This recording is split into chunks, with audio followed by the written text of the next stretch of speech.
Hola a todos, bienvenidos a una sesión más de nuestro curso sobre filosofía de las matemáticas aquí en el Pensamiento en Llamas. Y bueno, pues en esta ocasión vamos a explorar un tema sumamente fascinante a mi consideración, que bueno, pues es el asunto del logicismo matemático. Sobre todo pues nos vamos a concentrar en el logicismo matemático de Bertrand Russell y Frege, en torno a, bueno, pues más que nada esta pregunta de filosofía de las matemáticas tan tradicional de si se puede fundamentar la matemática en la lógica. Que vean, ¿no? Aquí en la miniatura de la presente sesión les pongo una definición de la operación de unión en términos de la lógica pues proposicional, lo cual como veremos a lo largo de este video, pues esta manera de definir la operación de unión no es casual, no es fortuita y quizás tiene pues razones un tanto logicistas detrás interesantes. Pero bueno, antes de como tal comenzar con la materia de la presente sesión, bueno, pues me gustaría invitarte brevemente a que si te gusta este video y el contenido del Pensamiento en Llamas, pues te suscribas al canal apretando el botón de suscribirse y que si te gusta este curso de filosofía de las matemáticas, bueno, que no te pierdas ninguna de estas sesiones activando la campanita de notificaciones una vez que le das clic al botonito de la campanita que está por ahí cerca del botón de suscribirse aquí abajo, ¿no? En este video. Por su parte, pues agradezco enormemente a todas aquellas personas que son miembros del Pensamiento en Llamas, porque bueno, pues es gracias a sus retribuciones económicas que el Pensamiento en Llamas puede seguir existiendo y que yo pues puedo seguir manteniendo esta oferta pública y gratuita de cursos de filosofía para todos aquellos que estén interesados en las diversas temáticas que aquí tratamos, ¿de acuerdo? Y pues en este sentido, te extiendo, si estás en la posibilidad de apoyar, por supuesto, pues te extiendo una cordial invitación a que pues te unas o te vuelvas un miembro del canal, porque de esta manera apoyas al Pensamiento en Llamas a seguir existiendo y bueno, pues tienes acceso a una cierta cantidad de oferta que yo pues doy a aquellas personas que deciden volverse miembros del canal, en fin. Bueno, entonces ya dichos todos estos breves comerciales, ahora sí vamos a comenzar con la temática de la presente sesión, que es el asunto del logicismo, ¿de acuerdo? Bueno, básicamente el logicismo, por ejemplo, yo aquí en la pantalla les pongo una prueba interesante, sacada o extraída de Principia Mathematica sobre la cardinalidad. No me voy a meter tanto en eso, es una mera ilustración. Pero bueno, aquí hay que entender justo que el logicismo pues es una corriente, en pocas palabras, de filosofía de las matemáticas que lo que quiere hacer es fundamentar la matemática en la lógica. Y justo lo que vamos a hacer en la presente sesión es entender cómo se puede hacer esto o cómo se pretendía hacer esto desde el logicismo de Frege y Russell, ¿de acuerdo? Hay muchos tipos de logicismo, pero pues evidentemente por las limitaciones expositivas y temáticas del presente curso, pues no me puedo meter demasiado en los diferentes tipos de logicismo, entonces nada más vamos a estudiar los canónicos o los estándares, ¿de acuerdo? Y bueno, lo que busca el logicismo fregiano y russelliano es que no se fundamenten las verdades matemáticas en cuestiones psicológicas. Lo cual, pues esto nos habla en pocas palabras que lo que está buscando Frege y Russell es refutar al psicologismo, ¿de acuerdo? Ya, en pocos términos y en términos muy llanos que bueno, este intento de refutar el psicologismo va a convertir a Frege, sin lugar a dudas, en el padre de la lógica contemporánea, en el padre de la lógica simbólica contemporánea, y también a Russell en el padre de la lógica de primer orden. Él le llamaba lógica de tipos. En fin, un poco más hacia adelante voy a comentar varias cosas de la lógica de tipos, pero bueno, y todo esto, todos estos descubrimientos o invenciones, como quieran ustedes ver a la lógica, ya sea como algo inventado o algo que se descubre, bueno, pues se van a poder dar gracias a que tanto Frege como Russell se dan cuenta que para poder superar o refutar al psicologismo hay que hacer un giro conceptual en la noción de analiticidad que bueno se viene manejando tradicionalmente desde pues yo diría que no solo la filosofía de la modernidad, sino desde la misma escolástica.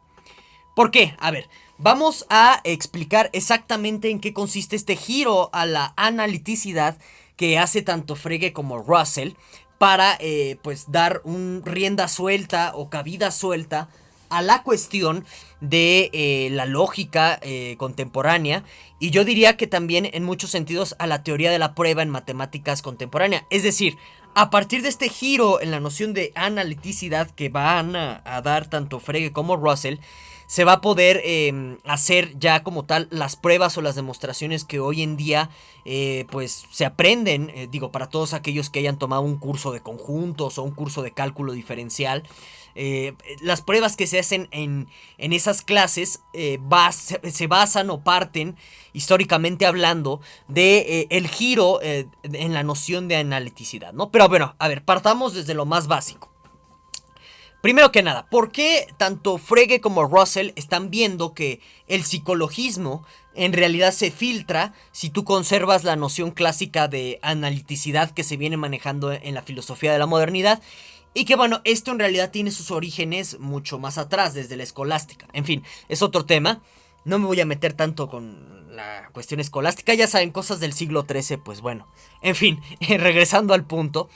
En la filosofía de la modernidad, y aquí es interesante que piensen sobre todo en Leibniz y Kant. Bueno, pues cómo se está concibiendo la analiticidad, ¿no? Que esta es la noción tradicional de analiticidad. Bueno, pues se concibe a un juicio analítico, ojo, ¿no? Ya desde aquí el término juicio te remite a cuestiones cognitivas, ¿no? Pero bueno, se está concibiendo en la filosofía de la modernidad a un juicio analítico básicamente como aquel donde el predicado se contiene en el sujeto. Entonces, los clásicos ejemplos de los juicios analíticos, cosas como, mira, los solteros son no casados, son juicios analíticos, o se dice que son juicios analíticos, bajo la visión tradicional o estándar de la analiticidad, porque, digamos que cuando tú examinas a priorísticamente, ahorita nos vamos a meter un poquito con eso. Cuando tú analizas a priorísticamente el concepto en el sujeto de la oración, los solteros son no casados, es decir, el concepto de soltero, cuando tú lo analizas a priorísticamente, ¿qué quiere decir eso? Cuando tú defines que es un soltero, pues en uno de los predicados de la definición de ser soltero te vas a encontrar justo lo que nos dice esta oración, que los solteros son no casados, ¿de acuerdo? Entonces, eso en pocas palabras significa que el predicado está contenido en el sujeto. Bueno, entonces esa es la versión estándar o clásica de la analiticidad en la filosofía de la modernidad, y como les digo, tradicionalmente de una manera ejemplar ustedes lo pueden observar esto en Leibniz y en Kant. Bueno, ahora, ¿cómo se comprueba que de hecho pues un soltero es un no casado, ¿no? Regresando a este ejemplo del juicio analítico, pues se comprueban de forma a priorística o a priori. Bueno, ¿qué quiere decir esto de que se comprueba un juicio analítico a priori? Bueno, básicamente que no vas a la experiencia a comprobar si es el caso, si es verdad que los solteros son no casados, es decir, no haces un censo de todos los solteros para ver si de hecho todos son no casados. Aquí nada más lo único que vas a hacer es racionalmente, ¿sí? Vas a verificar o vas a comprobar si el predicado de ser no casado corresponde a la definición de ser soltero. Eso quiere decir comprobar un juicio analítico vía a priori. Y en este sentido, aquí la gran pregunta que para muchos matemáticos saltó a todas luces como algo injustificado, sobre todo para Hilbert. Dentro de 15 días vamos a hablar de el proyecto formalista de Hilbert. Pero bueno, vamos por calma y por partes.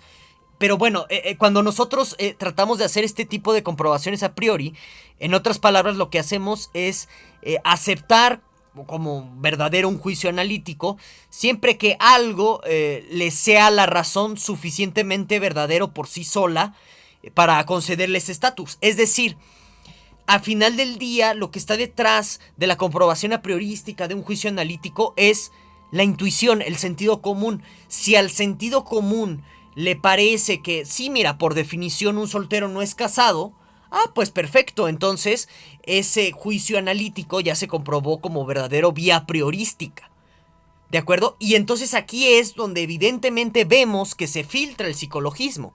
¿Por qué? Porque un psicologista, como los que ya revisamos en la sesión pasada, te va a decir, mira, si a la razón le parece intuitivamente verdadero un juicio analítico vía priorística, o bien si a la razón o al sentido común, en otras palabras, le parece verdadero un juicio analítico, simplemente es por el modo en que está constituida nuestra psique. Entonces aquí ya pueden ustedes darse cuenta cómo la noción de analiticidad clásica es la que en realidad está causando el origen o la fuente del psicologismo. Es decir, tanto Leibniz como Kant, el mismo Kant al final del día cae en este problema, terminan apelando a la prioricidad sin darse ellos cuenta que lo a priorístico hace referencia al sentido común. Es decir, si algo se verifica a priori como verdadero, simplemente es porque al sentido común le parece que eso es así. Y de ahí fácil viene el psicologista a decirte que eso es por la estructura de la cognición humana o la estructura de la psique humana.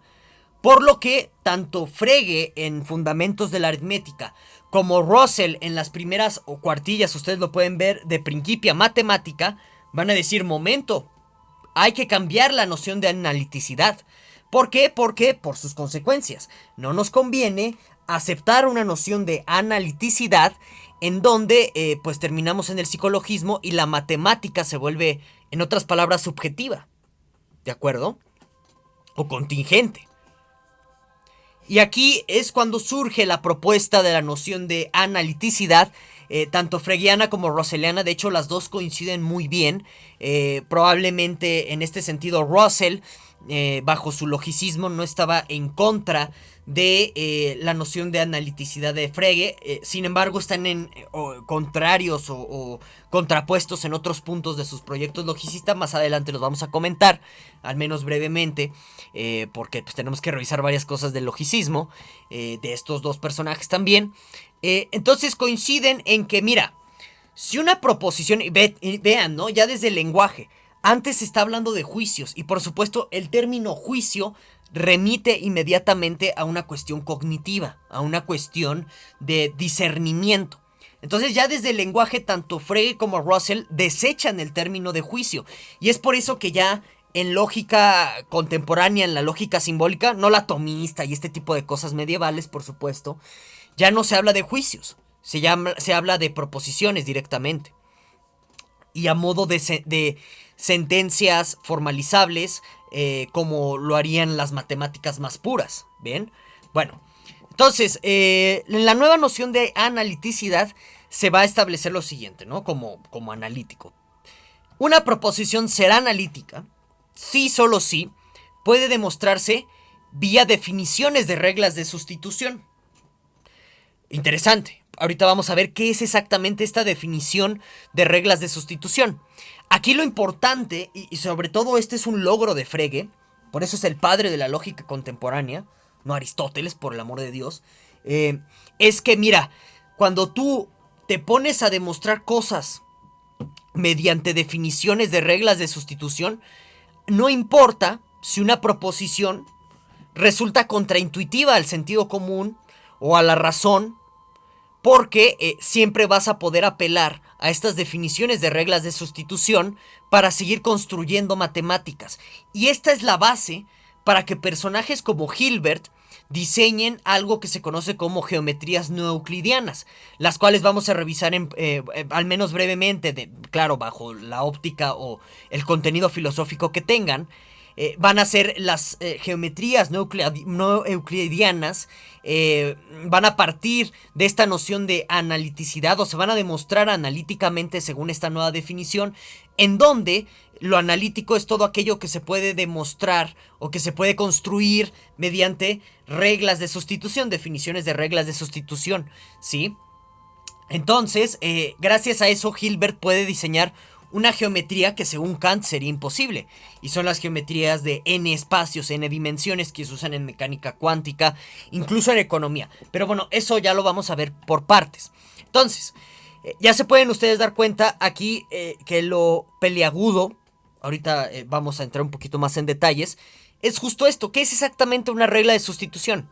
Bueno, una regla de sustitución básicamente es aquella que lo que nos dice es: cuando tengas un cierto simbolito lógico, ¿sí? En una línea de prueba, en una línea del cálculo, cámbiala, quítala y pon otro simbolito lógico en su lugar. ¿De acuerdo? Esa es una regla de sustitución. Entonces, digamos, tú puedes construir axiomáticamente. De hecho, los axiomas de la lógica clásica pues son reglas de sustitución. Digo, bajo esta perspectiva del logicismo de filosofía de las matemáticas. Y, por ejemplo, para todos aquellos que siguieron el curso de lógica y filosofía de la lógica, cuando vimos los axiomas de la lógica clásica, los de Lukasiewicz, en realidad los puedes ver como principios o definiciones de sustitución. De hecho, esos son, porque al final del día lo que te hacen los axiomas es: mira, cuando tengas, o lo que te dicen es: mira, cuando tengas ciertos simbolitos, sustitúyelos por otros. Eso es todo. Ni siquiera, si se dan cuenta, se apela a una noción de sentido común, ni de razonamiento, ni de inferencia, porque son términos psicológicos. Y lo que trata de hacer Frege y Russell a toda costa es alejarse de cualquier término psicológico para fundamentar la objetividad de la matemática. ¿De acuerdo? Acuérdense que en esa sesión del curso de lógica y filosofía de la lógica, donde vimos los axiomas de la lógica clásica, vimos cómo esto que entre comillas es el principio de no contradicción, que ni es un principio, en realidad es un teorema, porque se demuestra desde los axiomas de Lukasiewicz. Bueno, vimos cómo este tipo de demostraciones pues son analíticas en este sentido del término logicista de que mediante reglas de sustitución tú puedes probar cosas, ¿de acuerdo? Y aquí tómense entre comillas el término regla, nada más se le queda por cuestiones de tradición, porque en realidad ni siquiera son reglas, son definiciones formales.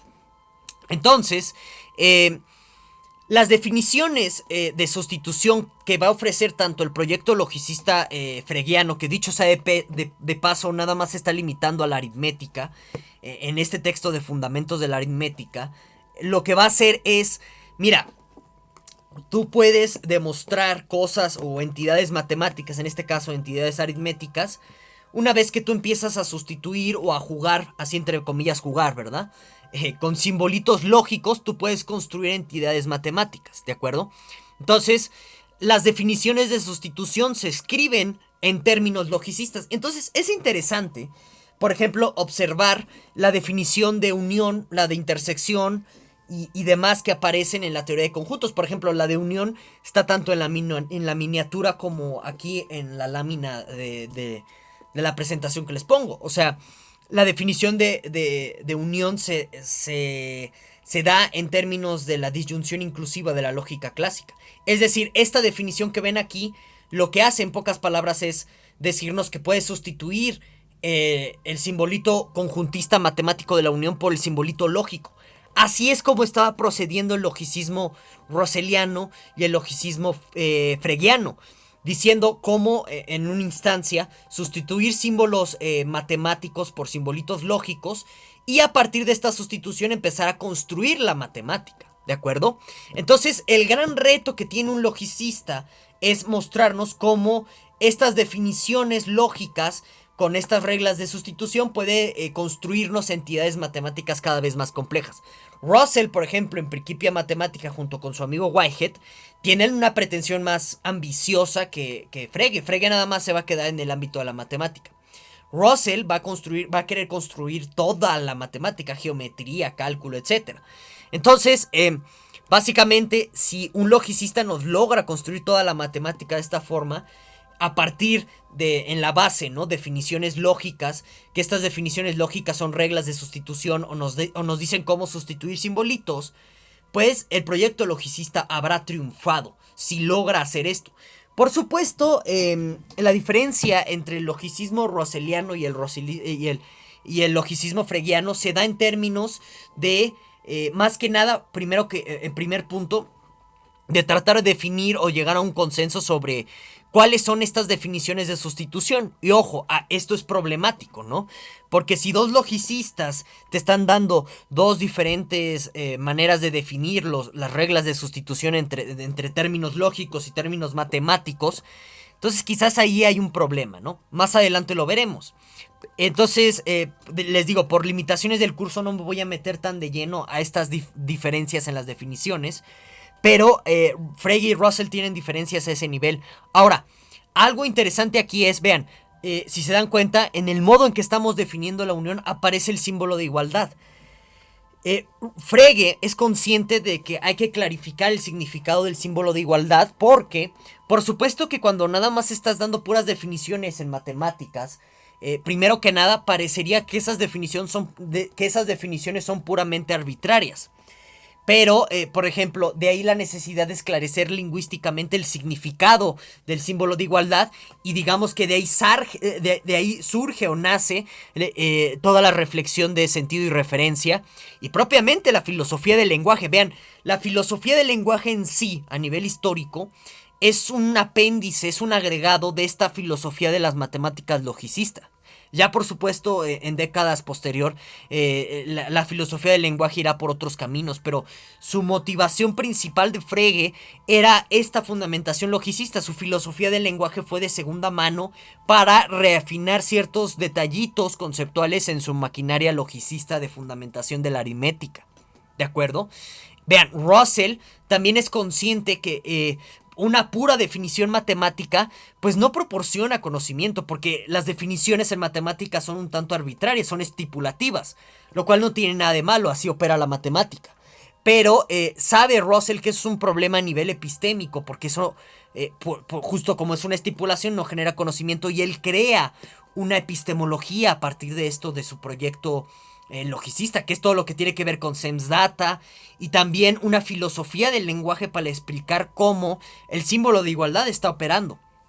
Entonces noten cómo el proyecto logicista de estos dos grandes personajes de la historia de la filosofía, Frege y Russell, terminan por motivar la creación en situ de la filosofía analítica y sobre todo de la filosofía del lenguaje. Ok, eso es algo interesante, pero lo quería traer a colación para que vean todas estas relaciones que tiene el logicismo con todo ello.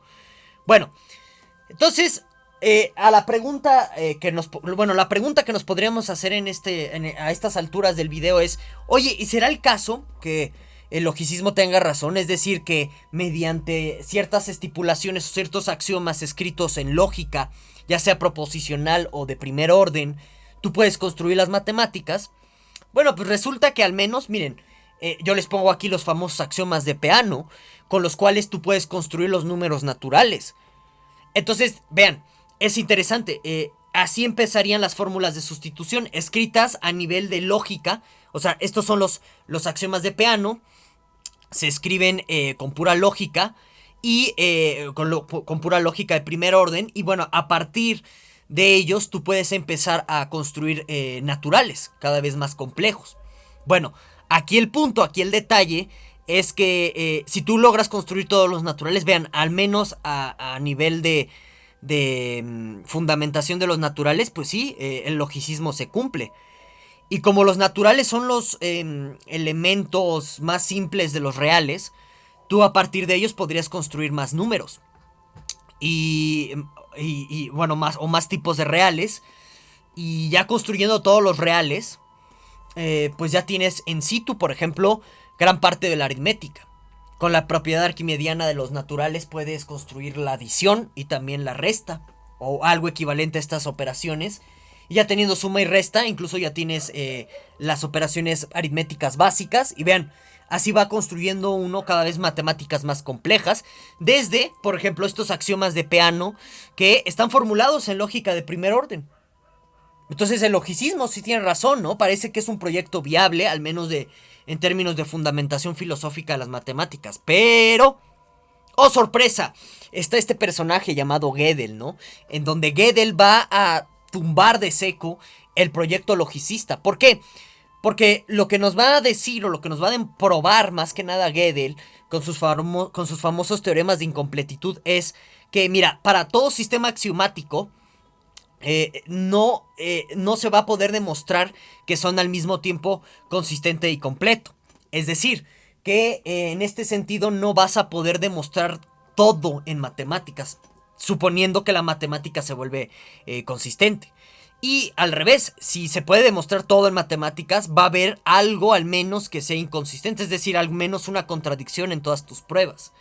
Esto lo vamos a explicar a fondo en la próxima clase, pero en pocas palabras, Gödel tumba el proyecto logicista porque si no todo se puede demostrar mediante, digamos, algo así tan fácil como los axiomas de Peano, si no todo puede ser demostrable so pena de que se vuelva inconsistente, quiere decir que pues estos axiomas escritos en lógica no pueden construir toda la matemática y por lo tanto el logicismo es falso. Y bueno, a partir de que Gödel formuló sus famosos teoremas, pues Principia Matemática se vino abajo, Russell se deprimió, ya para entonces Frege estaba muerto, pero Russell se deprimió y se puso a hacer política como buen filósofo analítico. Cuando le refutas una teoría se pone a hacer política. Bueno, entonces hasta aquí vamos a dejar el video de esta sesión, espero que les haya gustado. La próxima semana vamos a revisar los teoremas de Gödel y cómo es que refutan al logicismo. Sin más, nos vemos, hasta la próxima.